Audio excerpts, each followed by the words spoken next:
abordar esta análise, precisamos ter 6 questões presentes na nossa cabeça. O que é a arte? Qual foi o início da arte? O que é a história da arte?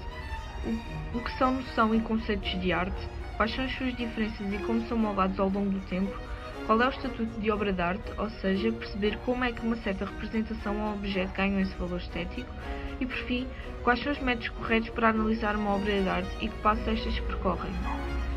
Teremos que perceber que todas estas questões são importantes para o arte da portuguesa. A definição de arte pode ser caracterizada por conjunto das técnicas para produzir algo, técnica especial, expressão de um ideal estético através de uma atividade criativa, conjunto das atividades humanas que visam essa expressão, criação de obras artísticas, conjunto das obras artísticas de um determinado período ou lugar, etc. A arte é uma manifestação humana que começou a desenvolver na Antiguidade, já no período pré-histórico, mais propriamente no período respectivo ao Paleolítico Superior. Os homens utilizavam a arte rupestre para gravar nas paredes das cavernas fatos marcantes da sua existência, criando uma narrativa à volta destas representações. Nesta altura, deu-se uma explosão criativa na Europa, abrindo espaço para a criação de uma cultura figurativa própria das suas capacidades. Esta capacidade criativa surgiu devido à capacidade do cérebro do Homo sapiens de criar imagens mentais e conseguir-lhes dar significado. Há uma consciência consciente desse simbolismo. Por exemplo, ao realizar um funeral, os antigos julgavam que o falecido tinha uma vida depois da morte, o que está ligado à crença em Deus ou na divindade, que assegura ao homem a vida póstuma. Era um ritual. Os mortos precisavam de ser acompanhados, ornamentados e equipados com os seus pertences e objetos simbólicos e de culto. A crença na sobrevivência, por sua vez, está ligada à crença em Deus, entendido como os antigos o podiam entender. Os mortos estariam em contato com a divindade ou já a teriam encontrado. O simbolismo está presente na sua sociedade, porém, não há consciência da noção de simbolismo. Este estava ligado a dogmas, vindo de um lado inconsciente da mente e do pensamento humano. Graças a estas manifestações, mais tarde, os historiadores conseguiram expor a cultura Homo sapiens ao mundo moderno. Portanto, podemos concluir que a arte é a representação da história e da mente de cada povo na sua respectiva época. A história acompanha todo o desenvolvimento da história da humanidade. A arte é uma noção presente, porém o seu conceito é moldado ao longo do processo de evolução humana, através da sua situação social, económica, etc., desenvolvendo diferentes correntes de pensamento. Tal como a professora Gisela Loura refere, a arte tem uma vida independente, tal como o pensamento a tem, e desenvolve-se estritamente por caminhos próprios. Então, a história da arte fica marcada por atividades ou produtos realizados pelo homem com propósitos estéticos. Por exemplo, o Renascimento deu uso às referências da Antiguidade Clássica. A seguinte pergunta é: qual foi a razão para esta influência? Deu-se um período de saturação da influência do dogmatismo religioso que os períodos românico e gótico desenvolveram. Com isto, houve um estímulo para a valorização da racionalidade, da ciência e da natureza. Este processo colocou o ser humano como revestimento de uma nova dignidade e foi colocado no centro da criação, e por isso deu origem à principal corrente de pensamento deste período, com o nome de humanismo. Já não havia ideia de Deus como centro do universo. Por consequência, o humanismo irá estar de braço dado com o individualismo, a afirmação do artista como criador individual da arte, conceito que ainda não era visível na arte até este período. Deu-se uma revolução na arte. Essa inspiração clássica contribuiu para a valorização do homem. Assim, nasce uma nova concepção de arte. Tal como referi anteriormente, estas variam. Depois de falarmos da definição de arte, do seu nascimento, da história que a materializa, da dualidade de noção-conceito de arte, teremos que pôr a seguinte questão: o que é uma obra de arte? Quando é que uma representação ou objeto ganha o estatuto de arte? Teremos que desdobrar o conceito de obra de arte em obra e arte.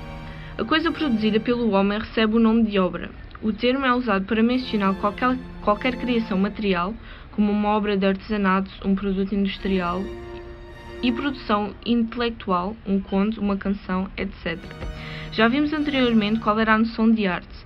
A arte é a visão sensível do ser humano acerca do mundo real ou imaginário. É guiada pelo sentido e pelas concepções das sociedades. Segundo Michel Dufresne, para que uma obra seja considerada obra de arte, terá de ser analisada segundo os seguintes pontos de vista. O material, ou seja, o material próprio que lhe dá a sua diferença específica. Do ponto de vista sensível, a determinação de um tipo próprio de sensibilidade para comunicar o que pretende. Do ponto de vista representativo, seguidamente, a obra de arte vai ganhando dinamismo, comunica algo e adquire significado. E por fim, temos o ponto de vista expressivo. No final da criação, a obra ganha uma pluralidade de significados e interpretações possíveis. Dufresne reconhece a impossibilidade de pensar a experiência estética sem ter ao menos implicitamente o olhar do artista. É pelo olhar do espectador que a obra se torna um objeto estético. O espectador é a condição sine qua non para que a obra de arte deixe de ser um objeto comum dentre os objetos comuns para se transformar num objeto estético. Depois de identificarmos a obra de arte como tal, há que analisá-la, e assim chegamos ao ponto essencial deste vídeo. Em 1939, Panofsky apresenta o seu método tecnológico de análise da obra de arte. Para ele, a análise não poderia depender apenas das fontes literárias. Panofsky fazia distinção entre iconografia e iconologia. Ele definiu a iconografia como estudo do tema ou assunto e iconologia o estudo do significado. Na sua obra Estudos em Iconologia, Panofsky detalha as suas ideias sobre os 4 níveis da compreensão, começando pela fase do objeto de interpretação, estando dividida em 3 partes. Primeiro, teremos o nível primário, aparente ou natural, o nível mais básico de entendimento. Esta camada consiste na percepção da obra em sua forma pura. Depois, teremos o nível secundário ou convencional. Este nível avança um degrau e traz a equação cultural e conhecimento iconográfico. Por fim, teremos o significado intrínseco ou conteúdo, mais conhecido por iconologia. De seguida, teremos a fase do ato de interpretação, passando pela descrição pré-iconográfica, análise iconográfica e interpretação iconográfica. De seguida, passamos para o equipamento de interpretação, onde a experiência prática, contato com os objetos e inventos, conhecimento de fontes literárias, contato com conceitos e temas específicos, e, por fim, a atuação estética, o contato com a essência do espírito humano. Por fim, ainda há que ver o princípio corretivo para a interpretação, através de visões compreensivas, tendo em conta a história dos estudos, ou seja, como os objetos e inventos são condicionados pela história, refletindo-se na sua forma, a história dos tipos, que acaba por ser como os conceitos e temas específicos são expressos por objetos e inventos, e, por fim, a história dos sintomas culturais, as tendências essenciais do espírito humano condicionados pela história. Para Panofsky, era importante considerar estas 4 fases para compreender a obra na sua plenitude. Labin dizia que esta era a insistência sobre o significado e a sua busca, especialmente nos locais onde ninguém suspeitava que havia, que levou Panofsky a entender a arte, não como os historiadores haviam feito até então, mas como um empreendimento intelectual no mesmo nível que as tradicionais artes liberais. A maior conclusão que podemos tirar é o facto de a arte ser uma condição humana e presente em todas as épocas da história, caracterizando-a e moldando-a.